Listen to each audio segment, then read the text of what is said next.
스바냐 3장 17절 말씀 우리 함께 봉독합니다. 너의 하나님 여호와가 너의 가운데에 계시니 그는 구원을 베푸실 전능자이시라.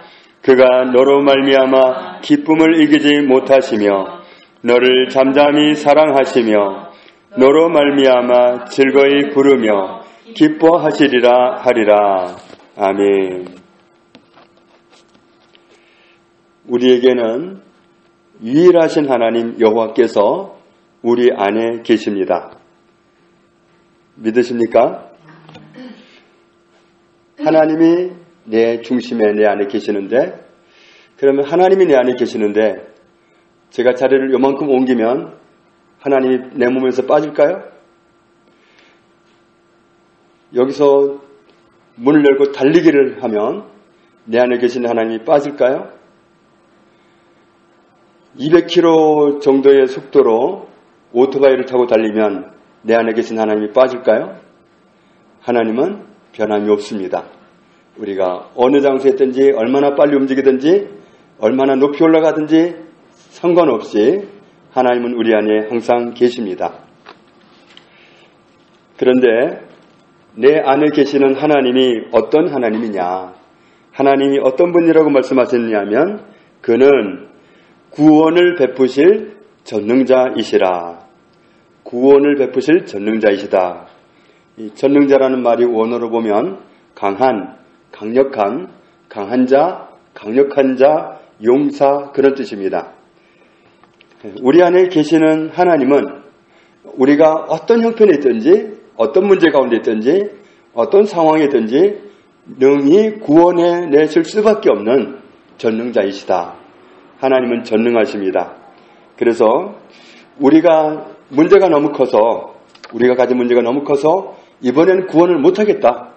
이럴 수 있는 상황은 하나님께는 없습니다. 하나님은 구원을 베푸실 전능자이시다. 우리를 어떤 형편에 있든지 얼마나 문제가 크든지 상관없이 구원하실 수 있는 전능자이시다. 하나님은 전능자이십니다. 그러니까 중요한 건 이겁니다. 하나님이 나를 구원하실 수 있느냐? 그건 질문할 가치가 없습니다. 전능자이시기 때문에 문제는 이겁니다. 그러면 그 어떤 상황이 있든지 나를 구원해 주실 수 있는 그 하나님이, 그 전능하신 하나님이 나에게 어떤 태도를 가지고 계신가? 나를 어떻게 생각하고 계신가? 그게 중요합니다. 내가 어떤 형편에 있는데 하나님은 구원하실 수 있는 전능자이셔요. 그런데 나를 구원해 낼 만큼 친분이 안 된다면 그게 곤란한 거지. 하나님이 나를 얼마든지 어떤 상황에서든지 나를 구원하실 수 있는 전능자라는 사실은 우리가 인정하고 들어가야 됩니다.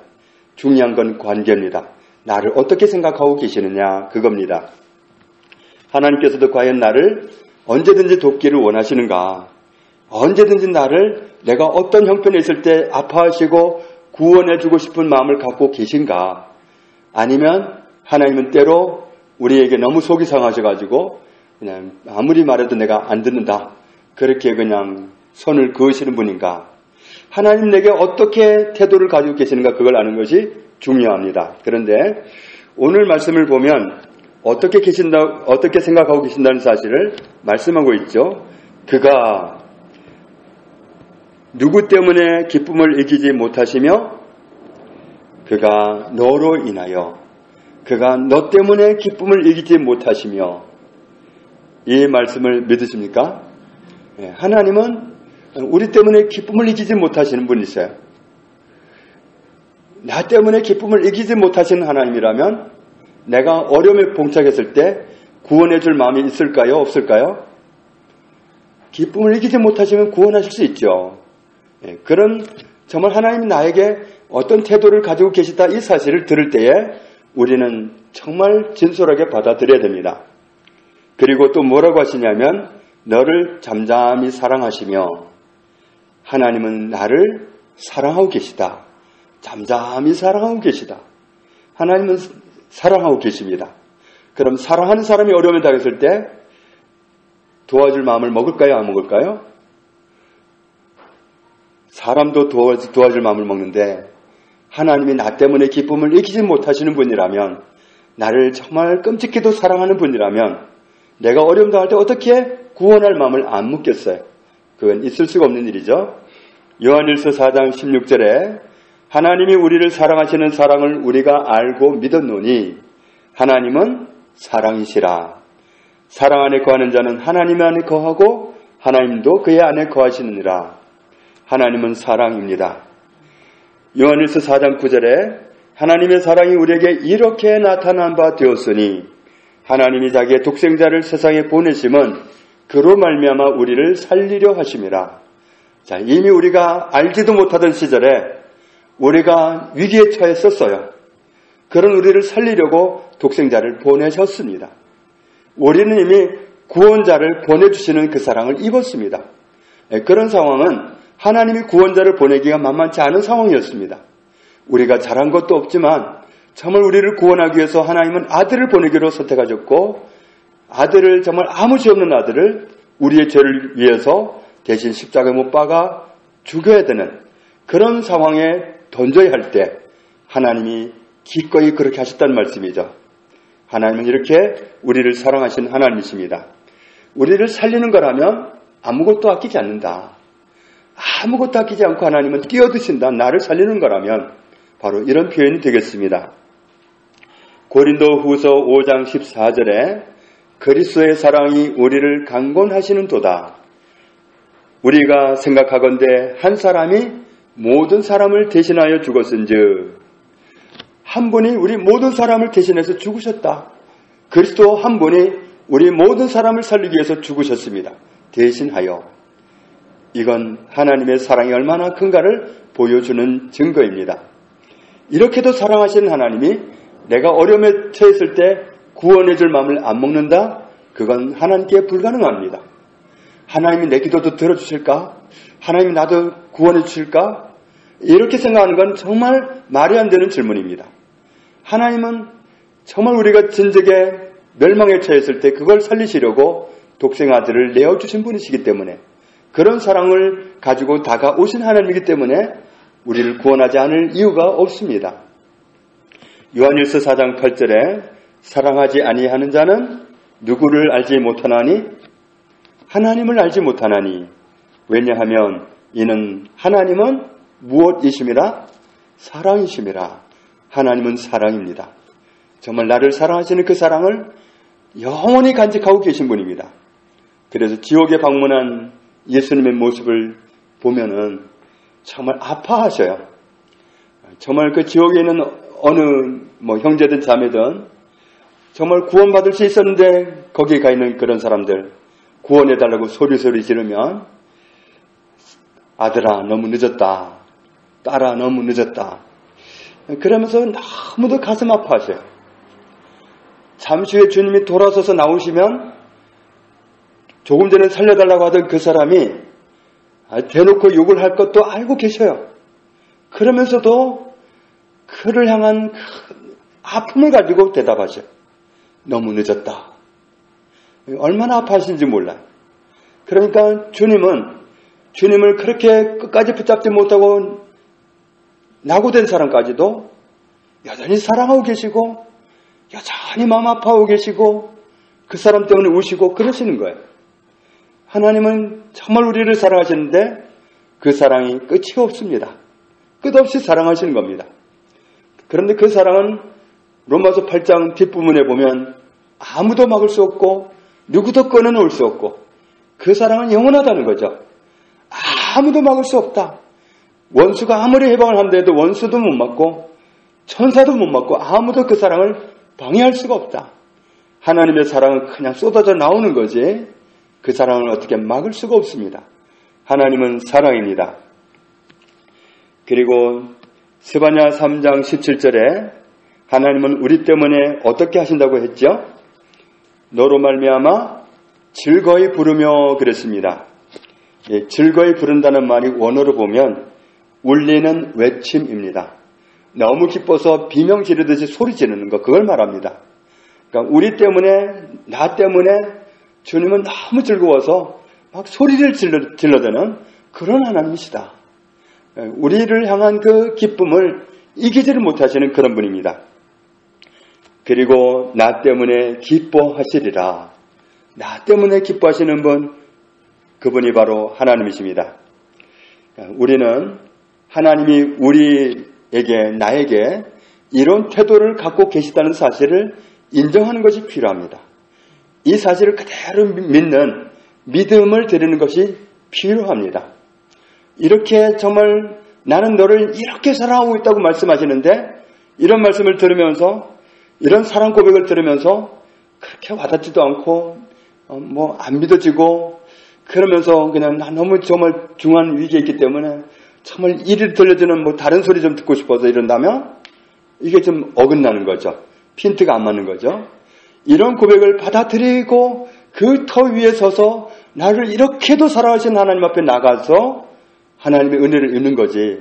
이렇게 기본적으로 하나님이 나에게 어떤 태도를 갖고 계시다는 사실을 이렇게 솔직하게 표현하시는데도 이 사실은 별로 그렇게 귀담아 듣지도 않고 다른 소리 듣기를 원한다고 하면 정말 우리가 곤란합니다. 죽은 지 나흘 된 나사로를 살리려고 하실 때 예수님은 그런 사람, 죽은 사람 나사로를 살리는 일에 있어서도 전능자이셨습니다. 그런데 나사로가 들어있는 무덤의 문을 열라고 하셨을 때 문을 열면 일을 하시려고 하는데 그 문을 여는데 시간이 많이 걸렸습니다. 마르다가 믿음을 드리지 못했기 때문입니다. 요한복음 11장에 보면 21절에 주께서 여기 계셨더라면 내 오라버니가 죽지 아니하였겠나이다. 이런 말씀을 드렸습니다. 그런데 주님은 또 이렇게 말씀하셨습니다. 내 오라비가 다시 살아나리라. 그랬더니 또 이렇게 말합니다. 마지막 날 부활 때에는 다시 살아날 줄 내가 아나이다. 주님은 또 말씀하십니다. 돌을 옮겨 놓으라. 그랬더니 그 무덤 앞에서 마르다가 대답합니다. 주여, 죽은 지가 나흘이 되었기 때문에 냄새가 말도 못하게 납니다. 무엇을 일라고 합니까? 열 필요가 없습니다. 이러면서 말을 안 듣는 거예요. 주님은 나사로를 살려내려고 하시는데 믿음을 드리지 못하는 겁니다. 그 무덤을 가로막고 서가지고는 열 필요가 없습니다. 못 살려요. 나흘이에요. 나흘 죽은 지가. 냄새가 얼마나 나는데요. 그러면서 주님을 설득하려고 하는 거예요. 그때 주님이 하신 말씀이 내 말이 네가 믿으면 하나님의 영광을 보리라 하지 아니하였더냐? 이렇게 물으셨습니다. 그럼 주님이 그런 말씀을 하셨나요? 요한복음 11장 25절에 이렇게 말씀했거든요.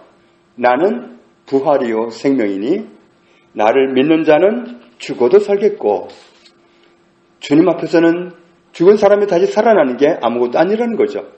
미리 말씀하셨어요. 그런데 뭐라고 하셨냐면 나를 믿는 자는 그랬습니다. 믿는 자는 죽어도 살겠고, 믿으면 살아난다는 말씀을 하셨는데 계속 못 알아듣고 지금 안 된다고 말리고 있는 겁니다. 그래서 마지막 하신 말씀이 네가 믿으면 하나님의 영광을 보리라고 내가 말하지 않았느냐. 그제서야 문을 열어놓습니다. 그날 나사로는 살아났습니다. 진즉에 문을 열었더라면 빨리 보는 건데 그 무덤 앞에서 씨름을 하느라고 우리의 그 정말 경험을 가지고 내 지식을 가지고 주님을 막는 거예요. 믿음을 드리면 되는데, 일하겠다고 하실 때 믿음을 드리면 되는데 믿지를 못해서 그 앞을 가로막고 있는 겁니다.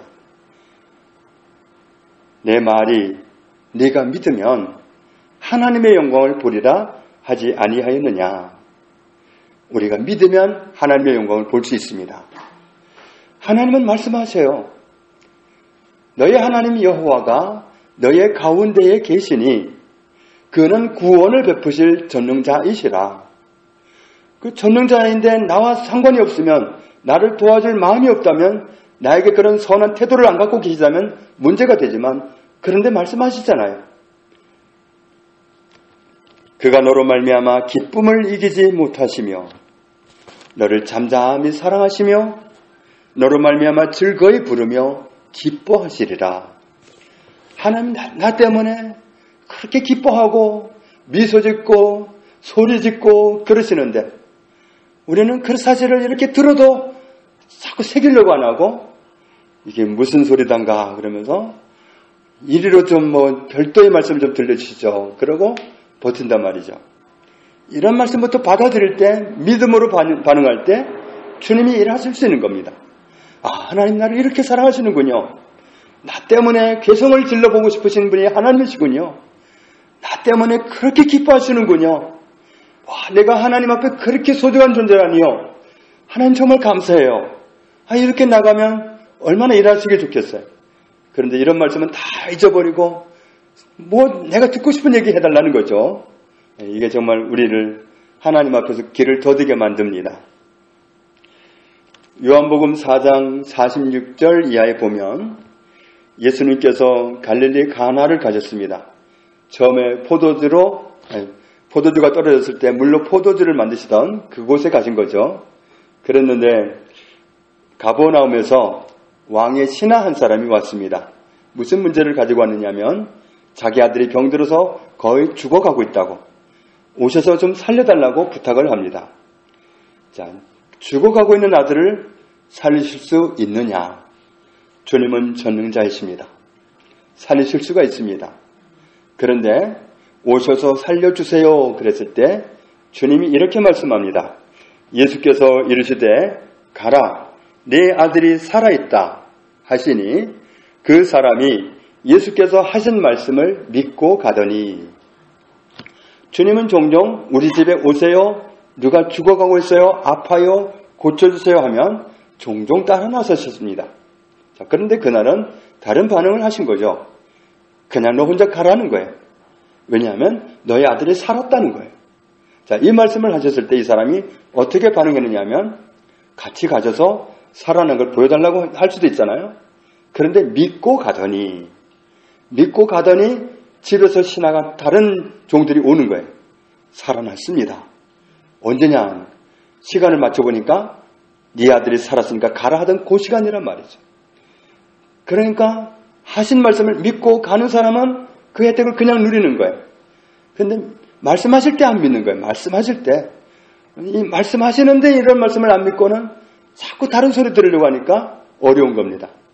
하는 말씀을 들어야 되는데 말씀하실 때 귀를 기울여야 되는데 그때 아멘으로 반응해야 되는데 그때 믿음으로 반응해야 되는데 그때는 못 듣고 딸리 내가 듣고 싶은 얘기를 해달라고 하니까 이게 길이 너무 더딘 겁니다. 주님은 나사로를 빨리 꺼내고 싶은데 문을 못 여는 거예요. 그 무덤을 스스로 가로막고는 안 된다고 말리면서 주님 아무래도 못한다고 그러면서 주님을 제한시켜버리는 거죠. 우리의 불신앙은 주님으로 하여금 일하지 못하게 막아버립니다. 주님은 나사렛에 가셨을 때 똑같이 혜택을 주기를 원하셨습니다. 그러나 소수의 사람들만 고쳐주셨습니다. 왜냐하면 믿지 않았기 때문에. 예수님을 단지 자기 마을에 오래전에 태어났던 30년 전에 태어났던 동네 사람 정도로 이해를 했기 때문에 일을 하실 수가 없었습니다. 그러니까 믿었는 장소에서는 주님이 많은 일을 하셨지만 믿음을 들이지 않은 곳에서는 어디에서나 일을 하실 수가 없었습니다. 주님은 믿을 때에 일하십니다. 하나님은 믿을 때에 일하십니다. 그런데 믿는데 말씀하실 때 그 말씀을 믿어야 됩니다. 그럼 그 터 위에 서고 듣는 말씀마다 받아들이고 그에 서고 하면 우리의 믿음이 자꾸 자라가는 겁니다. 결국 믿음으로 반응한다는 얘기는 믿음이 생겨야 되는데 믿음은 들음에서 나며 들음은 그리스도의 말씀으로 말미암았느니라. 말씀에서 믿음이 오는 거거든요. 말씀하실 때 듣고 믿어야 되는데 우리 말씀하실 때는 안전하고 다른 소리를 듣고 싶어 하니까 이게 어긋나서 이게 더딘 겁니다. 그래서 우리는 자꾸 하나님께 말씀하실 때 우리가 귀를 기울일 필요가 있고 말씀하실 때 관심을 집중할 필요가 있습니다. 그래서 우리가 날마다 말씀을 보아야 하는 이유가 거기에 있습니다. 하나님의 말씀을 듣는데 가장 정확한 통로는 이 성경 말씀을 통해서예요. 어떤 TV에 어떤 설교하는 분도 요즘은 얼마나 문화가 발달해서 많습니까? 외국인 설교도 들으려면 얼마든지 들을 수 있고 어느 나라 설교든지 다 들을 수 있어요. 그러나 하나님의 말씀을 정확하게 듣는 통로는 성경입니다. 성경에 기록된 이 하나님의 말씀을 통해서 하나님의 말씀을 들으려고 할 때 가장 바르게 길을 갈 수 있습니다. 목사님들도 잘못 얘기할 수 있습니다. 자기가 아는 만큼 하고 자기 잘못하는 건 아는 만큼 얘기합니다. 저도 말씀을 모를 때는 모르는 만큼 얘기했습니다. 엉뚱하게 얘기해놓고 나중에 뒤집어야 했어요. 그게 사람의 한계입니다. 그런데 말씀으로 가면 정확합니다. 그래서 우리가 정말 이 말씀 속에서 하나님의 음성을 들으려고 해야 되고 이렇게 하기를 주님 나라 가는 날까지 끝까지 가야 됩니다. 원수는 우리를 언제든지 길에서 넘어뜨리게 하고 또 길에서 밀려나게 하려고 하기 때문에 우리가 길을 바로 가려면 이 말씀을 통해서 성경을 통해서 말씀하시는 이런 하나님의 말씀에 깊이 반응해야 됩니다. 너의 하나님 여호와가 너의 가운데에 계시니 와, 하나님이 내 안에 계시구나. 하나님이 내 안에 계시는 것을 정말 충격스럽게 받아들이고 어디를 가도 하나님이 내 안에 계신 것을 감사하고 그렇게 반응할 때 하나님이 내게서 일하실 수가 있는 거예요. 이런 기본적인 말씀, 가장 안전한 말씀을 듣고도 반응 안 하고 다른 말씀을 들으려고 한다는 것은 정말 어려운 일입니다. 마가복음 9장 23절에 할 수 있거든이 무슨 말이냐. 하나님은 내 안에 계신 하나님은 구원을 베푸실 전능자이신데 할 수 있거든이 무슨 말이냐. 할 수 있거든 고쳐달라고 했거든요. 귀신 들려서 오랫동안 고생하던 이 아들을 주님의 제자들도 못 고쳤는데 할 수 있거든 고쳐달라고 했거든요. 할 수 있거든이 무슨 말이냐. 믿는 자에게는 능히 하지 못할 일이 없느니라. 믿으면 일을 하시는데 안 믿으면 방법이 없다는 거죠. 믿는 자에게는 능히 하지 못할 일이 없느니라. 하나님은 구원하실 전능자예요. 예수님은 구원하실 전능자이십니다. 이 사실을 우리가 그대로 믿고 나가야 돼요. 그래서 그 하나님께 우리가 마음을 드러낼 때 하나님은 우리를 구원하실 수 있습니다. 하나님은 우리가 여러 날 찾고 수소문해야 되고 그렇게 멀리 계시거나 숨어 계시는 분이 아니라 바로 내 안에 와 계십니다.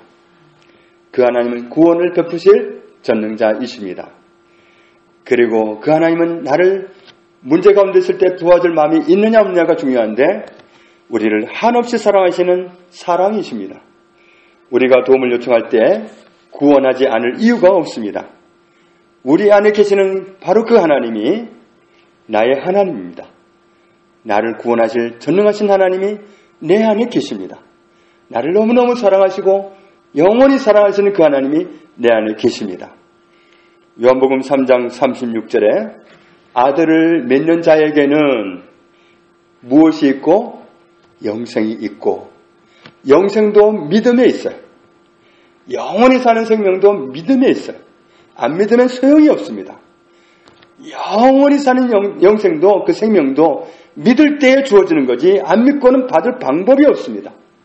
아들을 믿는 자에게는 영생이 있고 아들에게 순종하지 아니하는 자는 영생을 보지 못하고 도리어 하나님의 진노가 그 위에 머물러 있느니라.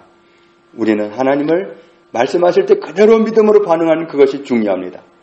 그때 그 하나님은 그 말씀하신 그대로 우리에게 역사하실 수 있습니다. 하나님은 우리를 구원을 베푸실 전능자이십니다. 나를 어떤 경우에도 도와주고 구원하실 마음을 안 가질 수가 없는 사랑 자체이십니다. 나 때문에 기뻐하시고 나 때문에 즐거워하시고 소리를 질러대시는 하나님이 바로 나의 하나님이고 내 안에 와 계시는 분이십니다. 우리가 이 말씀을 그대로 받아들이고 정말 내 안에 구원의 하나님이 전능자이신 하나님이 와 계신 그것, 나를 그렇게도 사랑하신 하나님이 내 안에 와 계시는 그것, 이 사실을 믿는 믿음으로 하나님이 내 삶 속에서 날마다 구원을 일으키시는, 날마다 구원을 경험하게 하시는 그런 은혜를 누리고 살아가게 되기를 주님의 이름으로 축복합니다. 아버지 하나님 감사합니다. 전능하신 하나님이 우리를 어떤 문제 가운데 있든지 어떤 상황 가운데 있든지 능히 구원하실 수 있는 전능하신 하나님이 우리 안에 와 계심을 감사합니다. 하나님 우리를 얼마나 사랑하시는지요. 나 때문에 즐거워하시고 잠잠히 사랑하시고 기뻐 외치시는 분이 내 안에 와 계시는 하나님인 것을 감사합니다. 이런 하나님이 어떻게 나를 구원하지 않을 수 있겠습니까? 하나님의 말씀을 들을 때마다 믿음으로 반응하여서 날마다 구원을 경험하게 하시는 하나님을 온전히 누리고 살아가도록 축복하여 주옵소서. 예수님의 이름으로 기도합니다. 아멘.